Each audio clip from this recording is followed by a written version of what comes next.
सोलापूर कृषी उत्पन्न बाजार समितीमध्ये केंद्रीय गृहमंत्री अमित शहा यांच्या वक्तव्याचे पडसाद उमटल्यानंतर माथाडी कामगारांनी आपले आंदोलन मागे घेतले। त्यानंतर सोमवारी कांदा लिलाव सुरळीत झाला। पहाटे 5 वाजता कांद्याचा काटा करण्यात आला। त्यानंतर सकाळी 10 वाजता कांद्याचे लिलाव पार पाडण्यात आले। या लिलावात कांद्याला किमान 300 ते कमाल 4525 तर सर्वसाधारण दर 1800 रुपये प्रति क्विंटल इतका मिळाला। सोलापूर कृषी उत्पन्न बाजार समितीत एकूण 472 ट्रक मधून सुमारे 47,216 क्विंटल कांदा विक्रीसाठी दाखल झाला। दरम्यान बुधवारपासून बाजार समितीमध्ये मोठा गोंधळ सुरू होता। माथाडी कामगारांनी अमित शहा यांच्या वक्तव्याचा जाहीर निषेध करण्यासाठी अचानक कामबंद आंदोलन केले। कामगारांनी पुकारलेल्या कामबंद आंदोलनाचा शेतकऱ्यांसह मार्केट कमिटीवर परिणाम झाला। शेतकऱ्यांचा कांदा 2 दिवस बाजार समितीत पडून होता। शेवटी प्रशासक मोहन निंबाळकर यांनी माथाडी कामगार व्यापारी यांची संयुक्त बैठक घेऊन कारवाई करण्याचा इशारा दिल्यानंतर कामगारांनी आपला बंद मागे घेतला। त्यानंतर सोमवारपासून कांदा लिलाव सुरळीत सुरू झाला। शेतकऱ्यांनी बाजारपेठेत विक्रीसाठी आणलेला कांदा उतरवणे, कांद्यात काटा करणे, लिलाव करून लोडिंग करणे या कामकाजासह सुरुवात झाली। पहाटे 5 वाजता माथाडी कामगार कामावर रुजू झाले। दुपारपर्यंत 80% तर उर्वरित 20% कांदा रात्री व्यापाऱ्यांकडे पाठवण्यात आल्याचे सांगण्यात आले।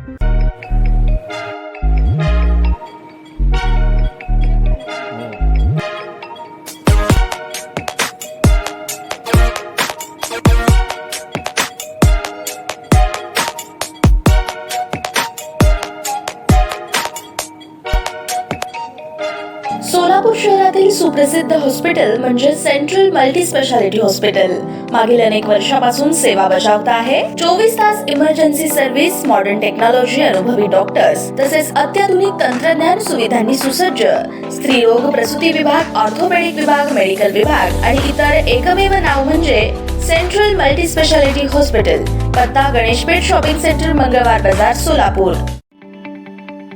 ताज्या बातम्या पाहण्यासाठी प्राईम महाराष्ट्र न्यूज चॅनलला सबस्क्राईब करा।